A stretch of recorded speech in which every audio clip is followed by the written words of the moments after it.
A no-sleep story posted by YungSeti. We played a game in a mirror, and something was looking back.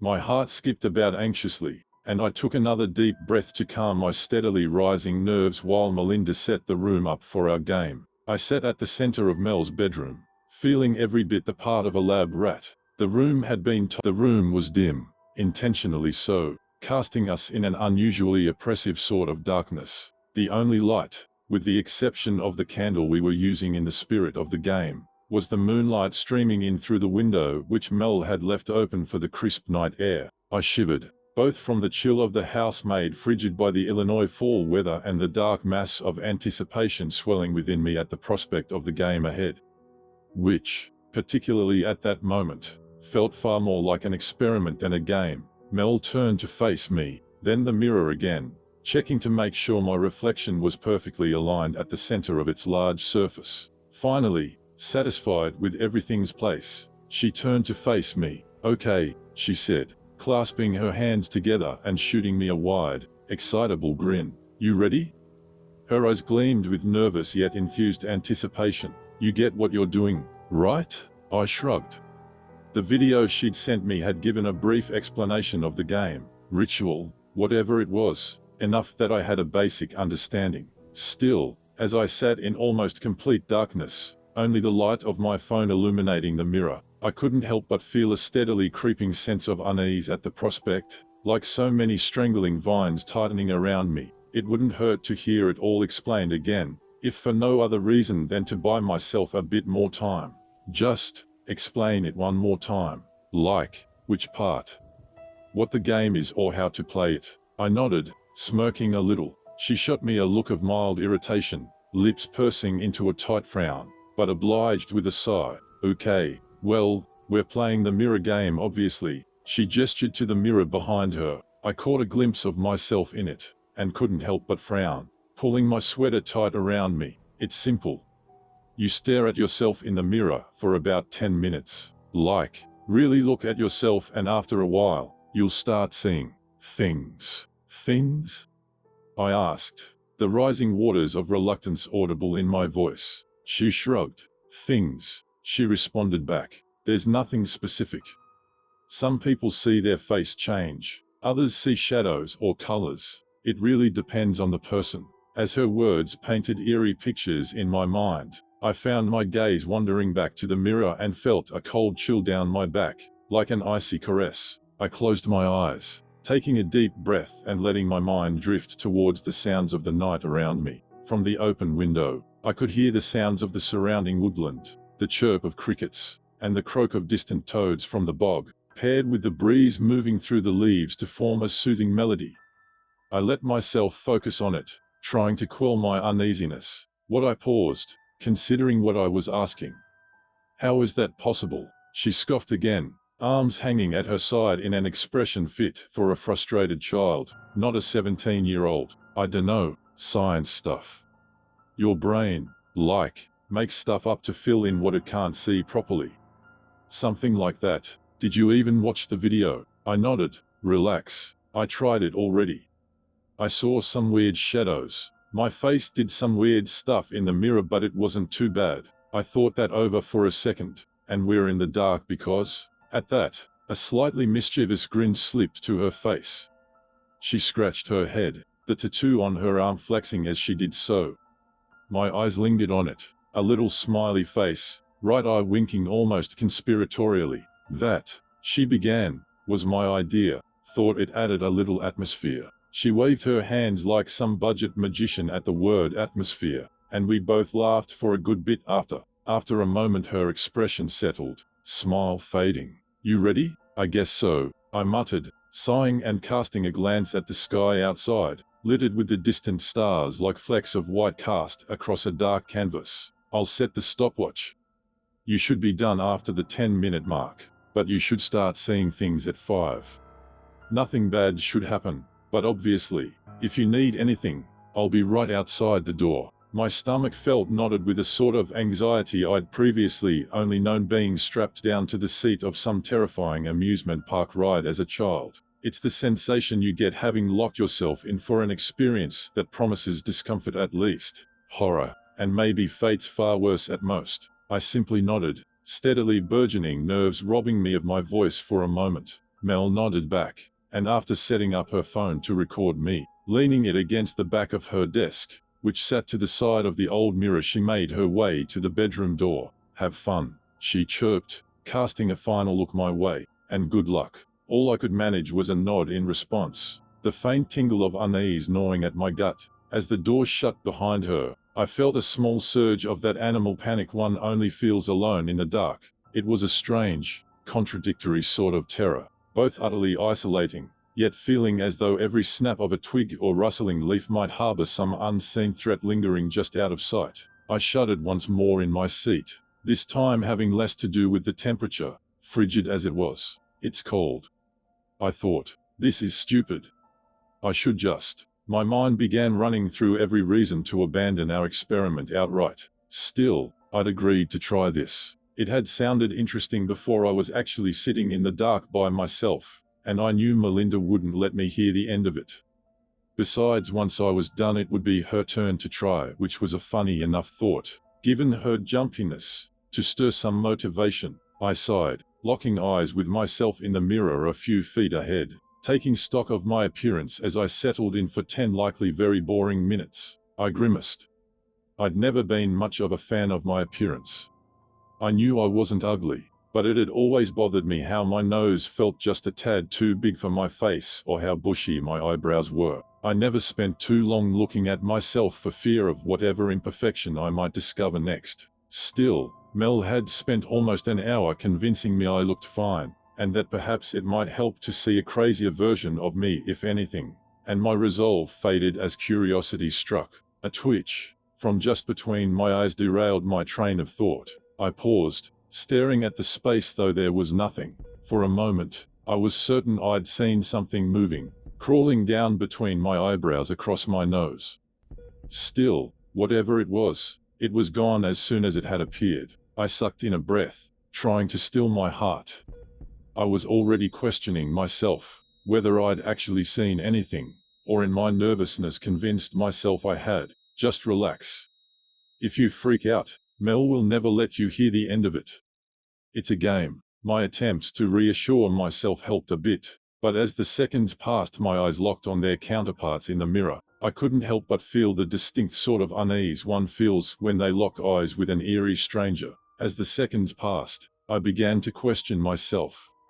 Had my eyes always been so beady?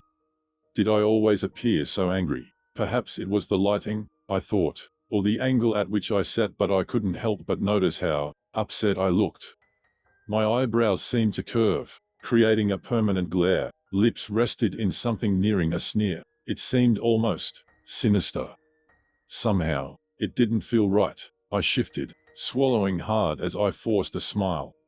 I smiled until I was squinting, watching with a mild unease in the mirror as my face shifted in response. Somewhere in the depths of my gut, I felt a distant, almost perceivable twinge of dread. I was smiling, obviously, but somehow even that didn't look right. I ran my fingers across my face, an odd sense of dysphoria taking hold as I did so. I couldn't explain it, but I felt almost disconnected from what I was seeing before me. Even my smile looked wrong, sarcastic almost. Is this what she was talking about? The illusions? The thought was both comforting and slightly unnerving. If this was the effect, a strange, mild shift in my expression, I supposed it wasn't anything too bad, though there was something deeply disconcerting about it. I blinked. Wait, did I blink? I felt my mind beginning to race, a mild undercurrent of panic beginning to set in. I'd seen myself blink, but for some reason, I couldn't remember doing so. It's an instinct. You blink without realizing it. Relax. My reasoning was sound, though somehow deep down, I remained unconvinced. I had seen my reflection blink. There was no way for that to be possible unless I hadn't. With every passing moment, it felt like the mirror was fading away, falling into the background, and my reflection growing more prominent, more pronounced. It's difficult to explain. Even now, you'll start seeing things. It's different for everyone. Mel's words played in my head, abating some of the growing panic with the much-needed reminder. This was supposed to happen, after all. There was no specific thing I was supposed to see, but the whole point was to see whatever illusion my mind conjured up. I guessed mine was as imaginative as blinking. The thought almost made me laugh when I noticed something. It was strange, difficult to even put into words at first. I could see that there was something wrong with my reflection, yet for a while, I couldn't tell what. It felt as though my eyes were adjusting, yet with every second my own face seemed less familiar than before. Seconds passed with my eyes locked on my reflection, a silent, eerie tension in the air. It took a moment before I could tell exactly what felt off about it, my expression. Or rather, the expression of my reflection. My face, my reflection was staring at me, its face a placid mask of something like surprise or shock, eyes wide and unblinking. My heart threw itself against my ribs, thudding with such intensity I could feel it in my ears. As initial confusion quickly began to give way, the slow trickle of panic grew to be a torrent. I began to make exaggerated expressions in the mirror, my mind desperately trying to make sense of the situation. The me in the mirror was unmoved. It took me several seconds to process the impossible reality of the situation. This is okay. This is supposed to happen. The reminders did little to assuage the swelling sense of animal panic, a primal sort of instinct that screamed for me to stop, to cover the mirror, and get as far from that room as possible. I wouldn't let myself do it though. It was nothing more than an illusion after all, and knowing Mel was on the other side of the door, made the idea of bursting out in a panic a reluctant one. My reflection's expression began to shift, from a wide-eyed, stomach-churning stare, to a look of morbid disgust. I felt my stomach flip as I watched its face shift with an unnatural speed and countenance, its brows arching angrily with an almost cartoonish exaggeration, a sneer of unwavering disgust peeling across its lips. Slowly, it began to rise from my chair, its expression somehow only growing more hostile, nothing more than an illusion. I tried my hardest to remain convinced of that, yet as the reflection rose to full height, standing over me in my chair, it all seemed far too intricate for any illusion that wasn't from some substance. My jaw twitched, as I teetered on the verge of calling out for Melinda. The more this progressed, the less I found myself worried about seeming terrified. I was. The other me raised a finger as if to indicate patience, and a cold dread swept through my chest as I watched it reach somewhere out of the mirror, its hand disappearing from view for several moments. My heart pounded as it watched me, eyes gleaming with a look of malice that made my blood curdle. Nothing more than an illusion. It's nothing more than. There was a faint sound from the side of the mirror. A familiar hiss of wood. The candle flickered, then went out, plunging me into a darkness that seemed to move in on me.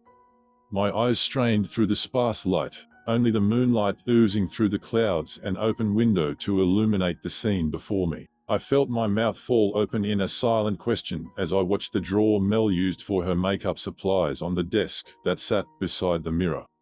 It slid open with a slow, deliberate sort of motion. From within, I could hear movement. My eyes darted between my reflection and the desk, my mind reeling as it refused to make the impossible connection until I saw what was in my hands. It was a small, handheld makeup mirror. I'd seen Melinda use it dozens of times. Hell, I'd borrowed it on occasion. Realization struck with the force of a sucker punch, and I quickly realized I was shaking despite my best attempts. This was more than a mere illusion. Somehow, some way, the thing in the mirror was more than just the effect of light reflecting back off of a surface. It was tangible, real. The other me's smile stretched, and stretched, and stretched impossibly wide until I could see all of its teeth, in an expression more fit for a shark than anything resembling a human. I tried to stand, but as I did it threw itself back into the chair, eyes locking with mine. I felt something in my head. It's difficult to describe. Almost like having another user log onto the same computer for a split second. There was the feeling that I was momentarily, somehow locked to it. My knees buckled, and I fell back into the chair with a painful thud, my back landing awkwardly against it. I felt a scream rising in my throat as the panic reached a fever pitch, mouth already agape, Mel's name on the tip of my tongue when it crushed the mirror. I cried out, my right hand searing with pain. my flesh burning with the unmistakable sensation of glass digging deeper into my palm. At a glance, I could see no blood, but the palm of my hand burned a deep red, several gashes visible beneath the skin. Our eyes locked. A primal horror gripped me as I took a shuddering breath, and it glared back at me with that smile. Before I could call out, scream for Melinda's help, it raised its bleeding hand to its face, stretching its mouth open, slowly releasing the contents inside. The effect was immediate. Dueling sensations of warmth and cool coated my tongue, and though I didn't understand how, I could taste the metallic blood in my mouth, feel the cuts appearing across my tongue as it smiled at me. Sticky ribbons of scarlet saliva trailed from my lips, as I was too afraid to even risk swallowing while my mouth filled with the rancid taste. I waited with a pounding heart for the excruciating pain in my throat, struggling to stave off nausea, unsure of what might happen if I accidentally swallowed. I took small, deliberate breaths through my nose, but the pain never came. It watched me, its utterly inhumane appearance somehow seeming satisfied as it took in my reaction. It isn't trying to kill me, yet. The understanding emerged suddenly from the maelstrom of horror and panic, something in its expression resonating. It just wanted me quiet. It's not done with me. The thought was like venom in my mouth, my mind spinning with the unnerving possibilities of just what that could mean. None of them were good. I tried to stand again but found my muscles felt locked in place, the attempt making my legs seize with painful cramps. Shit. I tried moving my feet, keeping my eyes locked on the mirrors, and I could feel my toes moving. So I wasn't paralyzed, it seemed, but as long as my doppelganger remained seated, I would be too. My mind spun as I tried to think of some way, any way to call out. Its eyes were changing, shrinking until only the pupils were left. I wanted to run, to scream, but I knew I could do neither. The sensation of the phantom glass shifting in my mouth as its sinister grin stretched served as a warning. Despite its inhumane appearance, its expression was unnervingly familiar. It was a nightmarish version of the look I'd get right before doing something I shouldn't. A grin that usually spoke of mischief, now one of unspeakable bloodlust. I knew I had to act, that whatever came next would surely be devastating. I couldn't have expected what was going to happen. She rose to her feet in an instant, and my every muscle shrieked out in searing pain as I repeated the act unwillingly. Her teeth began to chatter with what I can only assume was excitement, giving that nightmare smile an even more otherworldly effect, those pinprick eyes peering through me. Slowly we raised our hands to the corner of the mirror. My heart throbbed painfully with dreadful anticipation as they approached the corner, growing closer, closer until the tips of my fingers touched the surface. It wasn't cool, as glass should be. Instead I felt a warmth beneath, as though I were merely touching the window of some warm room. It was then that the glass began to move. The sensation sent a sickening chill down my back, raising goose flesh in its wake. The warm glass beginning to swell outward where her fingers touched. I knew immediately what it was doing, and the icy claws of terror sunk deeper into my mind with the understanding. It's trying to get out, I thought, my stomach churning with a nausea bred from adrenaline. It's trying to get out of the mirror. I was right, and as if to confirm my realization, I watched in horror as one by one, her fingers began to emerge, pulling through the glass that looked more liquid now with notable effort. It brought to mind the image of an animal reaching through an amniotic sac, and the thought made me want to vomit. Its flesh was impossibly cold, like ice to the touch, corpse-like, and I wanted nothing more than to pull away, but I was stuck. My legs locked in the standing position, one arm locked at my side while the other began to grasp the hand reaching out of the mirror. Her grip began to tighten around my fingers with an impossible strength. I felt something crack in my index finger, and a dull yet searing pain radiated through my hand. My vision spun with the pain. I wanted to scream but held it back, my mouth clattering open and shut in unison with its own, the painful shift of glass palpable every time. I watched, terror washing through me like floodwaters, as slowly her hand began to emerge. It pushed upwards as though moving through the surface of solid water, gripping my wrist with impossible strength. It pulled me closer, drawing its face nearer as it tried to press its way forth. Ear close to the surface, I could hear its voice. It was the hiss of death and decaying things. The whisper of dead fall leaves as winter's chill cold hand left the world barren. I have spent a lifetime staring back at you, watching the pathetic life you lead, attached to this disgusting form. A lifetime whispering, that voice at the back of your head, urging you to cut and trim and break yourself. Its face slowly began to push through the glass, warping and splitting as it emerged. The center of its face emerged from the glass, and for a moment, I could see what it truly was. Its skin was pale, the inhuman gray of a corpse, with divots running through its skull almost like a pumpkin. Where there should have been a nose there is nothing but skin. The only thing that remained was that smile, stretched impossibly wide, dripping with murderous intent. As it began to pull its top half through, its form quickly returned to the mirror version of my own. And you brought me here. Now you'll watch from behind the glass. I knew immediately what it intended. Goosebumps charged along my back as I pictured myself trapped somehow within the mirror. If this is what was coming from the other side, I couldn't imagine what lurked there. I had to do something. Screaming was out of the question.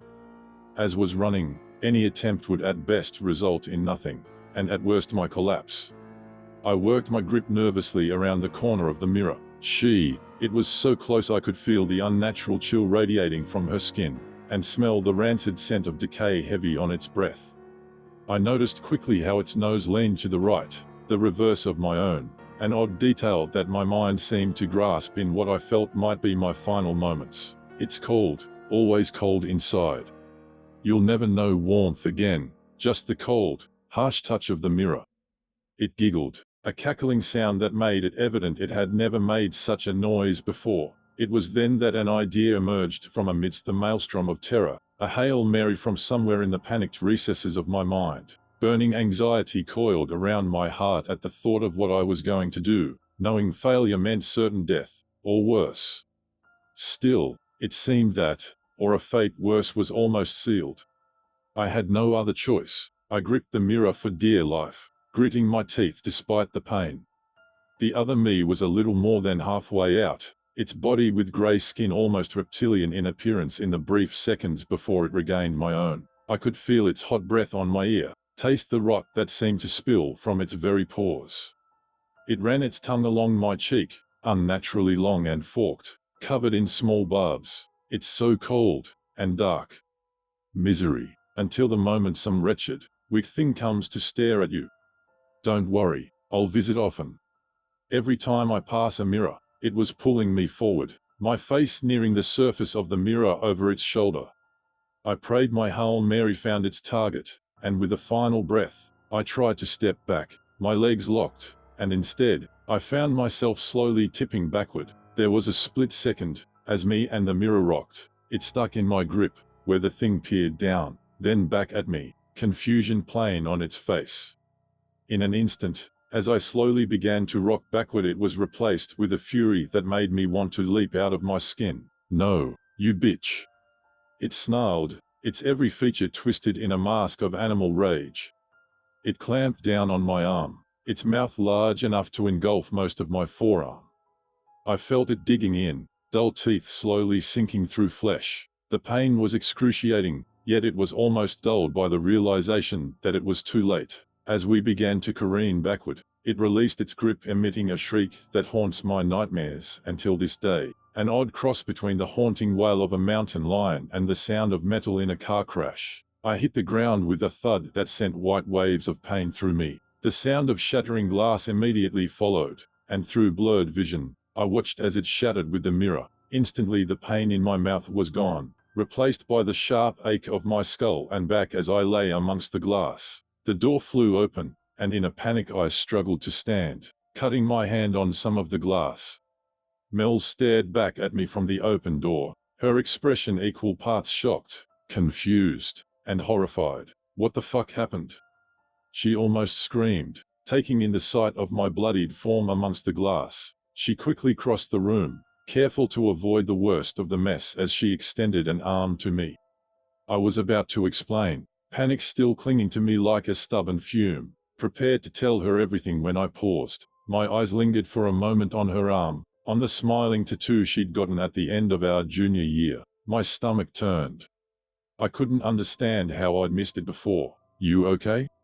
she asked, still appearing shocked. "Yeah, I tried to stand up and got dizzy," I offered, pulling my sleeve down to hide the clear bite marks on my arm. "I think I should get going.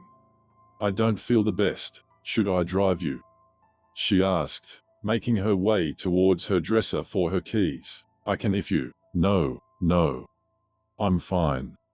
It'll clear my head," I offered, and before she could dispute, I was making my way to the door. I exited the house, trying not to seem overly eager. Mel's lingering presence in the background made my heart pound with nauseatingly familiar anxiety. As I pulled away, my eyes didn't leave the house or her standing in its front yard, until they were long out of sight. When she was, I hit the gas, speeding home and locking every door and window upon arrival. She's called several times in the past few days, even stopped by. I told my parents not to answer. I'm not planning on answering her calls either. You see, it wasn't until the moment she offered me her hand that it clicked. Perhaps my paranoia had raised my perception a bit, or I was just willing to acknowledge what might have seemed an odd mistake before. But now, I know for sure. I'd been there when Melinda got her tattoo, holding her hand as the design was drawn into her skin. It had been something simple, just a simplistic smiley face, winking its eye. When I arrived home that night, after locking myself in my room, I hurried to my phone, scrolling through old photos for one, in particular, praying I was mistaken. It was taken the night she got the tattoo. When I saw it, cold confirmation settled in. In the image on my phone, the tattoo was winking with its left eye. No matter how hard I rack my mind, from every memory I have of her that night, it had been winking its right. I don't know how long my friend has been gone, swapped with her doppelganger from beyond the glass. What I do know is that thing that was there with me that night, who invited me to play that game, it was never Mel. I guess if there's anything to be taken from this, it's to be wary of your reflection. I don't really spend much unnecessary time looking in the mirror anymore. You never know who or what is really looking back.